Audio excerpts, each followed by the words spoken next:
surgical principles and techniques.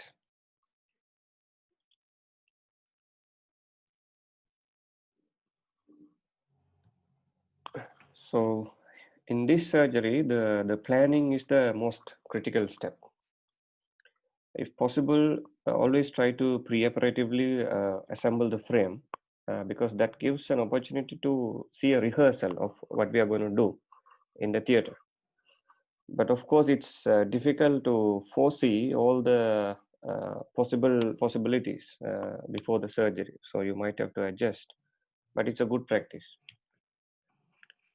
The way to select the ring size is that you see the maximum diameter of the soft tissue and add 3 centimeter on either side. So it's about 6 centimeter. Then you will get the internal diameter of the required ring.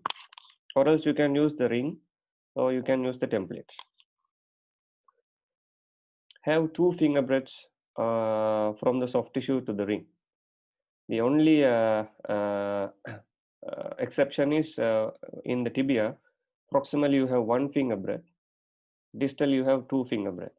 In that way, you will make sure the anatomical axis of the bone is in line with the frame axis. Try to connect short connecting rods so that you can easily adjust later rather than long rods to be used. But of course, you have a disadvantage of losing holes. Know the safe zones. When you are going through the tibia, we commonly use a wire which is parallel to the anterior medial surface and another wire which is 60 degree to the anteromedial surface. You can use coronal wires as well. When inserting the wire, your assistant can use a clamp to point where is your exit point so that you will have a better orientation of the direction of exit point. Can I add some point, Sapras? Yes, sir. Can I add some point there? Yes, sir. So when you insert the pin, you can always include the fibula as well. It is good to include the fibula proximally and distally, particularly at the close to the joint, so that it will sort of give more sort of stability to the construct. Yes, sir. Yes, you can start from the fibula and exit from the tibia. Then you 100% sure that you are catching the. You can go through actually through the proximal and distal tibiofibular joints, so that will add some strength. Yes. Okay, continue. Yeah. Yes. Enter from the site where the neurovascular structures are there. So in the femur, we try to go from medial to lateral and keep about 1.5 to 2 centimeter from the neurovascular structure. So on the tibia, you come from the lateral to medial. You can use a slotted clamp to guide the direction, and that will also avoid wire bending during insertion. So when you're going through the soft tissues, try to drill slowly. So that will displace the neurovascular structures and avoid penetrating that. If you drill it drill it in a high speed way, that has a chance of damaging the neurovascular structures. You can support the skin with 2 fingers, or you can push the skin. If you are planning a future distraction, you can manipulate the skin in a way that that helps your future distraction or compression. And this is one of the important things that sometimes we might not concentrate. Keep the muscles to a maximal functional length during penetration. So when you are entering on the on anteriorly, keep the foot plantar flex so that the anterior muscles are stretched completely. And when you are coming in the posterior side, keep it dorsiflex. So this will not impair the patient's mobility after the surgery. Avoid multiple drill holes that will cause hematoma increase the chance of infection and wire loosening. And when you are inserting the free wire, first introduce the wire with the manual puncture, and then once you touch the bone, you select a place where it is less sloped, and you can stabilize with the wet swab and try to get transmedullary wires rather than unicortical wires. This is more stable. And once you have penetrated the second cortex, uh, slightly back pull and see whether the wire has caught the bone adequately. If it is coming very loosely, so that means there is something wrong. And once you have penetrated the second cortex, you can advance it by slow drilling, or you can tap with a mallet to come out of the other side. Keep at least 3 centimeter distance between two wires. That prevents skin tensioning, pain, and spreading infection from one wire to another. Avoid penetrating the joint cavities to prevent septic arthritis. And also avoid going through the tendons, because that might restrict the movements and damages the tendon. In osteoporotic bones, we can add even a washer in addition to the olives. If you don't have olives, you can actually bend the wire and make a bend as a stopper. But if you want to make the bend, first you drive the wire, and once you have come out of the far cortex only, you make the bend and advance it. Otherwise, it is difficult to drill if you make the bend before you drill. That's the way to make the bend in the wire. And this rule we already discussed. The wire should not be brought down to the ring, and it should be caught where it stays. Tensioning is very important. When you tension only, the frame will function in the desired way. So in a normal ring, in adult patient, you might need about 120 to 130 tension, kilogram of tension. But if you are tensioning half ring or posts, then you can use only 50 to 70 kilogram of tension. Because if you tension the posts, then what happens is the rings will deform. So to avoid this, you can even use the posts where the rods are placed, or you can put two posts on either side and tension it simultaneously. And once you have tensioned it, tap the wire and see the noise. It should be high pitch. Okay, let's see some of the surgical techniques. This is a difficult part because it's a bit complex. So I will try to explain it in a methodical way that everybody understands. Now our goals are to reduce the fracture, and we have to stabilize it. And not only that, we have to place the soft tissue in an optimal position within the frame. And also the frame axis should be parallel to the anatomical axis of the bone. And once you have done this, it still should allow early function of the limb. So these are the goals that we have to achieve at the end. Now, why we have to have the frame axis in line with the anatomical axis of the bone? Because if you have something like this, that is at an inclination, if you want to compress, that will cause translation. So which is not a good thing to do. So something about reduction, we use closed reduction in this Lisino technique. So the fixator is used. The fixator is used to. I can see some noise.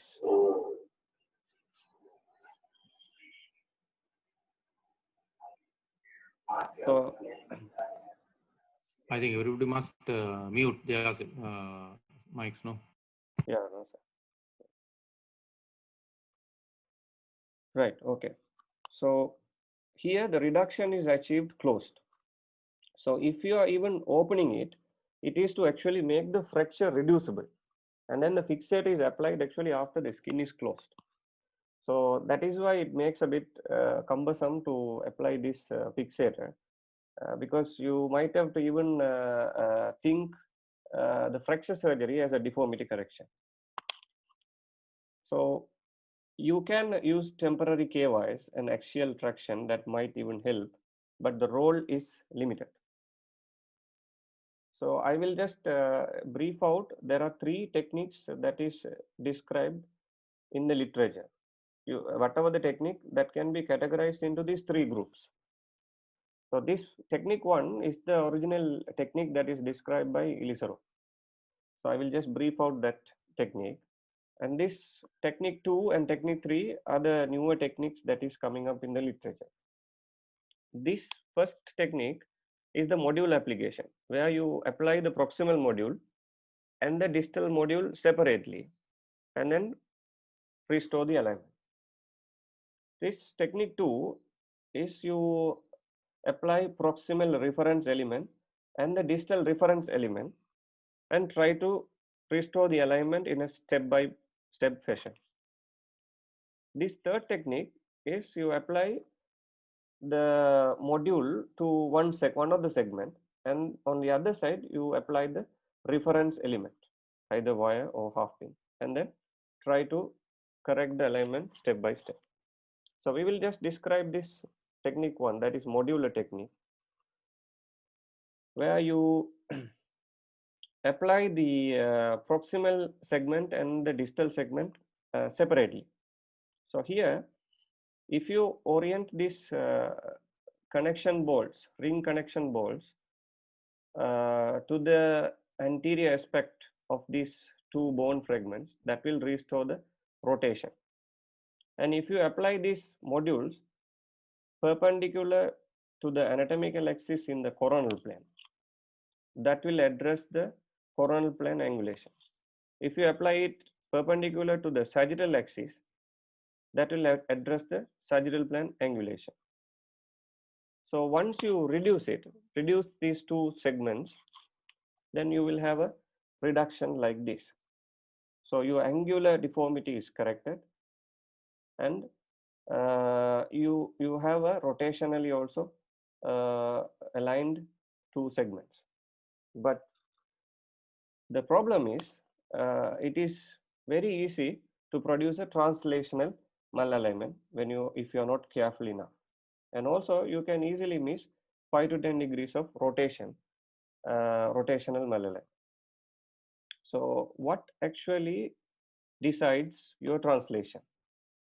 The translation is decided by where you position the bone within this ring. So let's say this A is the proximal segment, B is the distal segment. We are placing the bone in the proximal segment at this point, where the center of the bone, that is the axis, stays at this point. And in the distal segment, the axis stays at this point. The distance from the axis to the ring in 2 different planes should be equal to each other. So that means you are actually placing these 2 bones within the same place of this ring. So that in that way you will avoid the translation. Otherwise, it will produce translation. So how to do that? This is a bit of a difficult process in this module application. So this description is actually from the original Ilizarov's textbook. He has used AP lateral X-rays, and he first see the distance from the anatomical axis to the bone surface in the lateral view, distal from the anatomical axis to the bone surface, and he calculates the difference here.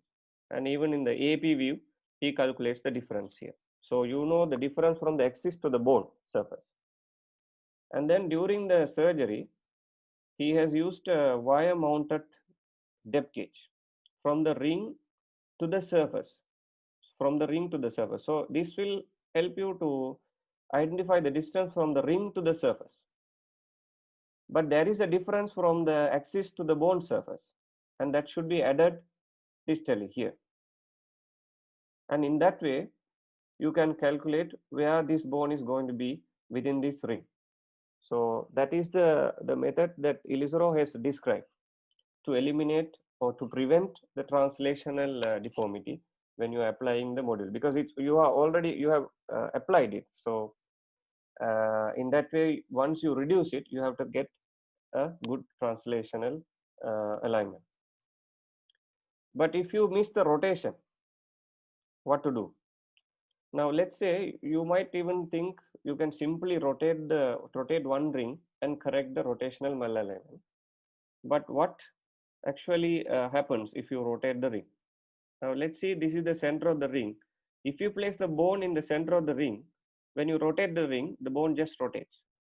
But this is not the real case. You are placing the bone a little away from the center of rotation of the ring. So when you rotate the ring, it will cause translation as well. So this is why if you have a rotational deformity, you first correct the rotational deformity, because it might produce translational deformity as well. So that has to be kept in mind whenever we are trying to correct the rotational deformity. So the way to correct the rotational deformity, you can simply shift the one hole, and then tighten the rod, so that will that will give a rotation of about 10 degrees per hole. The maximum allowed is 20 degrees, because if you try to rotate more than that acutely, the wires will put pressure on the skin and soft tissues. This is another way you can gradually do the rotation by putting the post in a 90-degree fashion, and turning the nuts will rotate this module in relation to the other module. Or you can use something called Paley's rotation and translation boxes. You can put those boxes and you can adjust the rotation. So as you can see, people have actually struggled with rotation and translation in this instrument. Now, how to correct the translation? So once you have applied, sometime in an old fracture, it might be difficult. You might find it difficult to reduce these two modules in line with each other. So in that case, you can put the rod simply and tighten the nut. But the problem is sometimes this translates, but also it is associated with a bit of a longitudinal movement as well. And sometimes the rods can bend and cause troubles. So to avoid that, you can use this method as well. The proximal module, distal module, you can put the post and the rods. The rods should be placed in the plane of translation, and the nuts can be tightened to translate and align these two modules in line with each other. So once you have reduced it, sometimes you might have the bone still translated. So in that case, you can use the same construct to reduce the translation. This can be used as gradual as well, and this can be precise. You need at least 4 to have good stability. You can even use Paley's rotation translation boxes to translate these bone fragments. So that is about technique 1. So this is technique 2. This is the technique that we commonly use nowadays at our theater, where we put a proximal reference element and the distal reference element. Especially in the tibia, we put wires. So proximal reference wire, distal reference wire, and then gradually we step by step we try to reduce it. But this is a clinical example: 80-year-old male with CLCD, a distal tibial fracture, poor skin condition, not very suitable for internal fixation. So we selected Ilizarov circular fixator. So when you're applying this, you first apply the coronal plane wires, which these two reference wires should be in the coronal plane, exactly perpendicular to the anatomical axis, proximally and distally. So if you put these two wires in the coronal plane, that will address the rotation.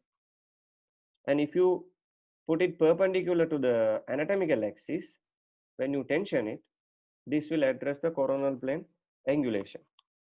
So this is the lateral view where you place these two wires.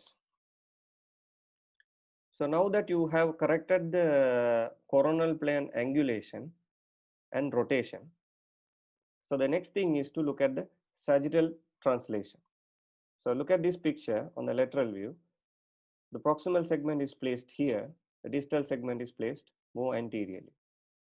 So you can still use this construct and reduce and get the alignment like this, where you can lengthen it, so that will increase the soft tissue tension, and that will rotate these two fragments and eliminate the translation by actually angulation. So the overall alignment is actually restored, but the problem is your frame axis is different from the bone axis. So this is actually not preferred. So what we prefer is you try to bring the distal reference wire down and try to get this frame axis parallel to the bone axis. And the way to do is you can even use the diathermy cord. You can keep the diathermy cord in the lateral view, center of the bone here, center of the bone here, and see whether this diathermy cord is parallel to the frame. In that way, that eliminates the sagittal plane translation. Or else, if you have put the coronal wires center of the bone, you can simply join these two coronal wires and see whether that line is parallel to your frame. So we have corrected the sagittal plane translation. Next, you move on to correct the coronal plane translation. So you can just see this picture. This bone, distal bone segment, is translated medially. So you will have to bring this distal segment laterally. So you can just use a mallet, tap gently. That will bring this bone towards laterally. So that will correct the coronal plane translation.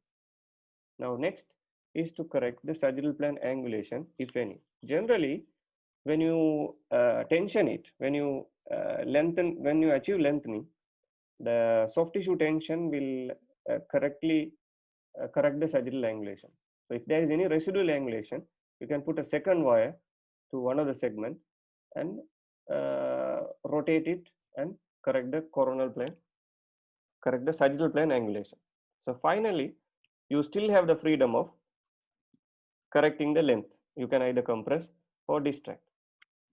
So this is the way we exactly did to this case, where we achieved coronal plane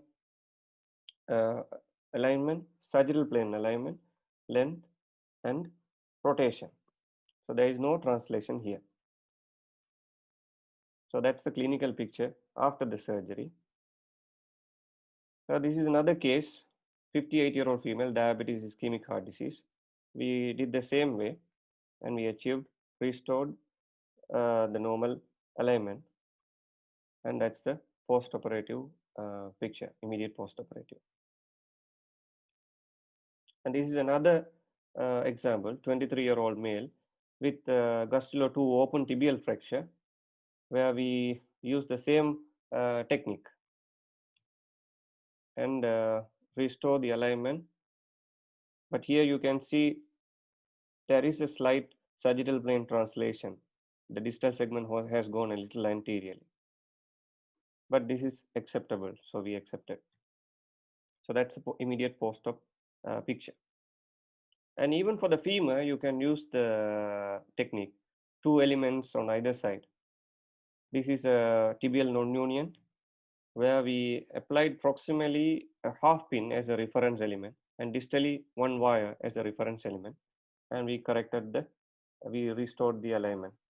But of course, we couldn't get the femoral bow because of the complexity of the deformity. So this technique 3 is a technique where we apply the proximal or distal one side as modular and the other side one reference element and correct the alignment. Here you can apply, let's see, we are applying proximal tibia as a modular. So you finish the proximal module application and then put your distal reference wire, and that will address your rotation and coronal angulation with this wire. And then the next step is to correct the sagittal translation. by the method that I described. The next step is to correct the coronal translation. Then finally, you can put another wire here or a half pin to correct the sagittal angulation. And finally, you have a freedom of correcting the length. So this is a clinical examination example where a tibial plateau fracture, which first we applied the proximal module separately, and then it was reduced onto the distal module with the reference wire. So that concludes the techniques.